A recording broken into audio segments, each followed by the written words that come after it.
네, 사랑하는 성도들, 우리 이 세상 가운데 구원의 길은 몇 가지가 있을까요? 구원의 길.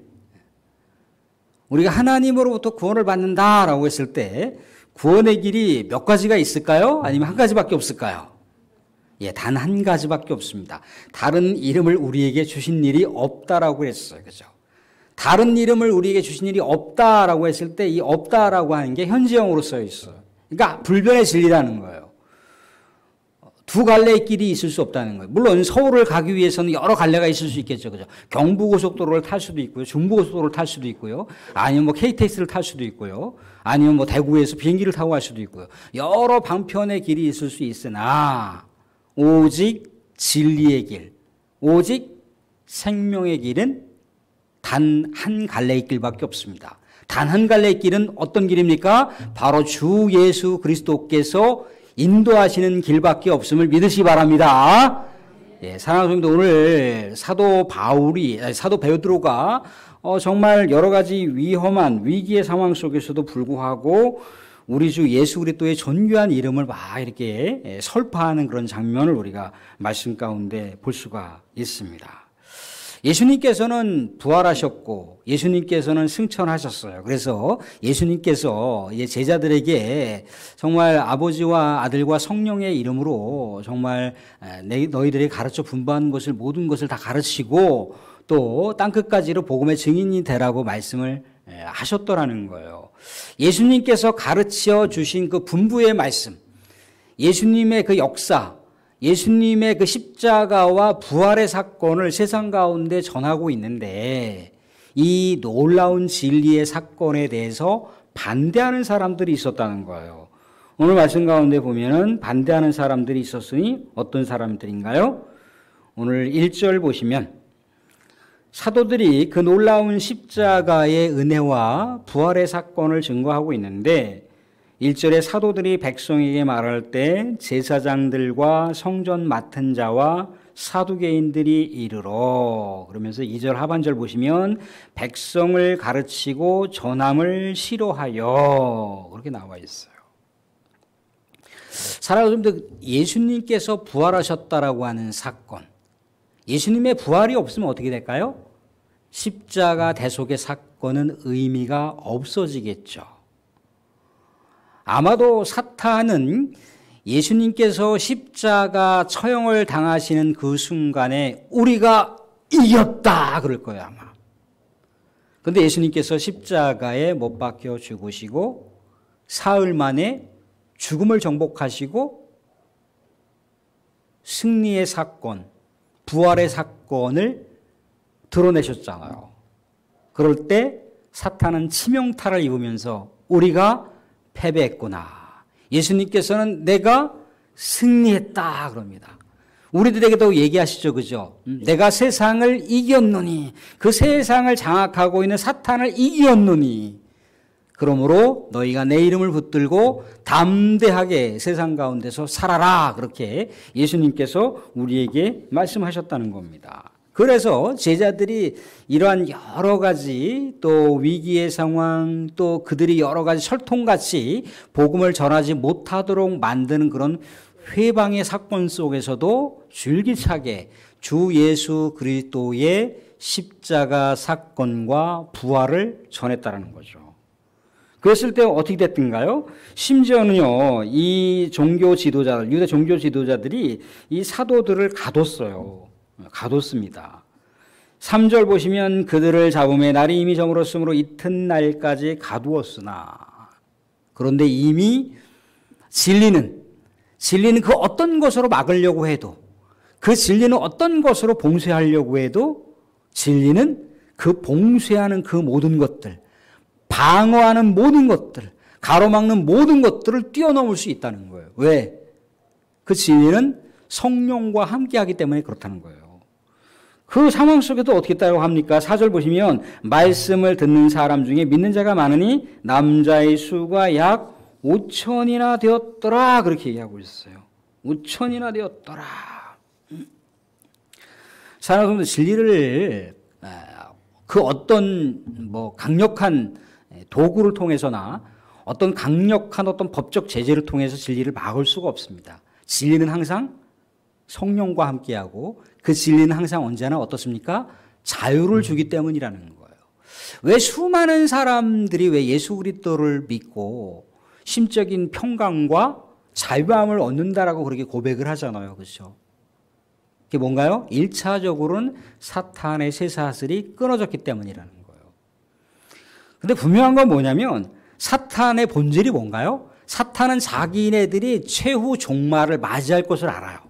근데 그때까지는 계속해서 믿음의 공동체를 회방한다는 거예요.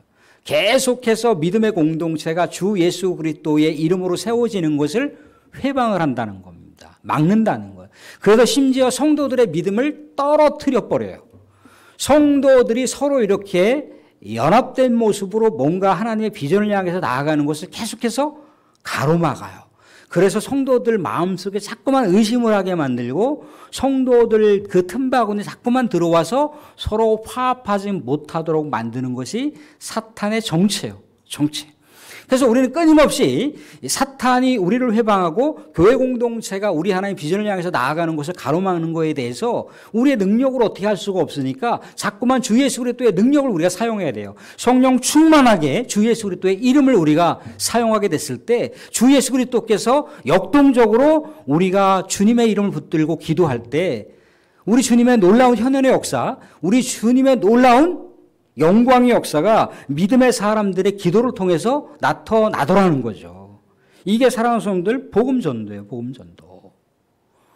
우리가 어쩔 수 없이 또 어떤 어려운 상황, 그런 상황 속에서도 기도하고 나아갔을 때 정말 수많은 또 여러 가지 방해와 또 회방과 여러 가지 제약이 있다 할지라도 그 이름을 붙들고 우리가 기도하며 나아갔을 때 그 기도하며 나가는 사람들을 성령께서 사용하시더라는 거예요. 이게 복음 증거의 역사라는 겁니다. 사랑하는 성도, 오늘 말씀 가운데 계속해서 그런 일들이 벌어지고 있어요. 또 심지어 이렇게 얘기를 하고 있더라는 거죠. 이제 베드로가 성령 충만해서 뭐라고 얘기합니까? 사도들이 이제 이 사람들이 이렇게 방해를 하고 있어요. 6절 7절 말씀 보시면 같이 한번 읽어보겠습니다. 6절 7절 말씀 같이 시작. 대제사장 안나스와 가야바와 요한과 알렉산더와 및 대제사장의 문중이 다 참여하여 사도들을 가운데 세우고 묻되 너희가 무슨 권세와 누구의 이름으로 이 일을 행하였느냐라고 얘기하고 있어요. 그렇죠? 이 종교 지도자들은 당시에 성령의 역사 가운데 같이 동행하는 그런 대상들이 아니라 이들은 사탄의 하수인 역할을 하는 자들이었어요. 사탄의 하수인 역. 이미 대세는 예수 그리스도께서 이 땅 가운데 십자가에 못 박혀 죽으셨지만 사흘 만에 부활하셨어요. 부활하심과 동시에 제자들에게 성령을 약속하신 대로 주실 수가 있잖아요. 그죠? 내가 아버지께로 가게 되면 성령을 너희에게 선물로 주신다고 그랬잖아요. 그죠? 그런데 이들은 어떻습니까? 자꾸만 성령을 거역하는 자들이라는 거예요. 종교 지도자는 성령을 거역하고 복음을 거역하는 자들이라는 거예요. 진짜 예수 그리스도의 십자가 대속의 사건과 예수 그리스도의 부활의 사건이야말로 정말 천지가 개벽할 만한 그런 굿뉴스거든요. 정말 영생의 가치를 세상 가운데 선포할 수 있는 엄청난 굿뉴스인 거예요. 혁명보다도 더 엄청난 굿뉴스라는 거예요. 근데 이 굿뉴스, 이 대세의 흐름을 누가 맡고 있다고요? 당시 종교 지도자들이 맡고 있는 거예요. 사탄의 하수인 역할을 하는 거죠. 사탄은 어떤 자라고 합니까? 자신들의 본질을 알아요. 그러니까 자신들의 본질을 대행할 수 있는 사람들을 계속해서 찾는 거예요. 계속해서 찾는 거예요. 이때 베드로가 성령 충만해서 이제 그들에게 이야기를 합니다. 그들에게 이야기를 해요. 쭉 사건 가운데 이런 얘기를 하더라는 거죠. 12절 우리 같이 한번 읽어보겠습니다. 12절 같이 읽겠습니다. 같이 시작. 다른 이로서는 구원을 받을 수 없나니 천하 사람 중에 구원을 받을 만한 다른 이름을 우리에게 주신 일이 없음이라 하였더라. 이 세상 가운데 예수 그리스도야말로 진정한 메시아라는 거예요. 진정한 구원자라는 거예요. 우리에게 영원한 영생을 줄 수 있는 진리라고 하는 것을 지금 성령 충만하게 선포하고 있는 거예요. 사랑하는 성도들, 종교개혁, 우리 1500년대에 이 종교개혁자들이, 물론 우리가 루터를 위시로 해서 뭐 칼빈이라든가 스빙글이라든가 그런 사람들이 뭔가 성령의 위대한 역사 가운데 말씀 중심으로 하나님께 영광을 돌려야 된다라고 하는 그런 놀라운 기치를 들고 나아갔잖아요. 그죠? 그 당시만 해도 카톨릭 그 종교 사제들이 다 말씀을 다 장악했습니다. 사제들 위에는 말씀을 보면 안 돼요. 사제들 이외에는 말씀을 해석하거나 분석하면 안 돼요.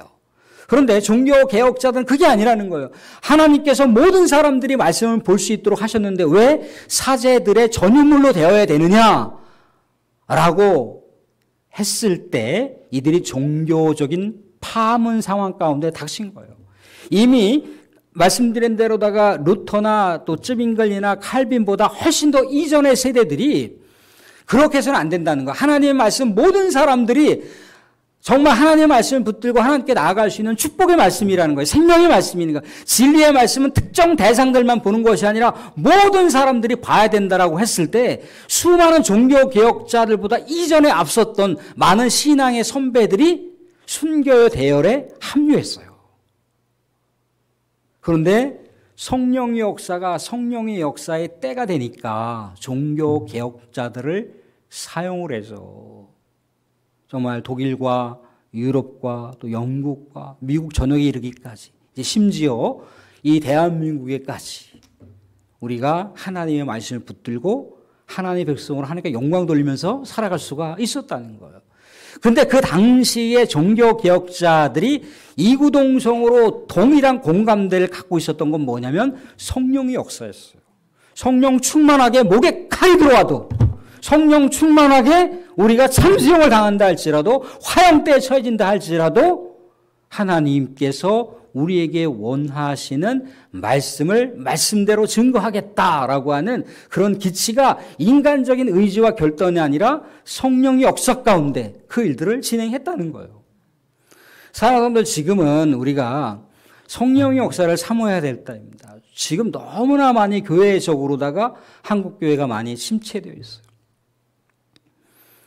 코로나 이후에 뭐 코로나를 계속해서 이렇게 저렇게 얘기하는 것도 이제는 우리가 입이 닳도록 사실 코로나의 핑계를 댈 수도 있는 모습이 되어버렸습니다.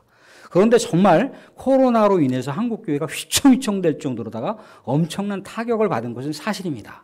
그래서 우리 장로교 통합식에서 올해 주제가 뭔가요? 올해 주제가 성령의 능력으로 부흥하는 교회예요. 근데 사실 저것은 올해 2025년도만 해당되는 것이 아니라 성령의 불길이 한국교회에 다시 타올라야 돼요. 그래야만 평양 대부흥과 같은 엄청난 부흥의 역사가 우리의 입술을 통해서 우리의 심령을 통해서 불타오르게 됐을 때 한국교회가 다시 한번 부흥할 수 있다라고 하는 것을 우리는 다 공감하고 있더라는 거죠. 사랑하는 성도 베드로가 이렇게 성령 충만하게 복음을 전했을 때 수많은 사람들이 다시 복음으로 돌아오게 되고 수많은 사람들이 다시 예수 그리스도를 믿는 그런 놀라운 구원의 역사가 일어났다라고 하고 있습니다. 사랑하는 성도님들, 우리는 다만 우리 주님의 말씀의 소명에 따라 정말 땅끝까지 이르러 복음의 증인으로서의 삶 살아가는 것.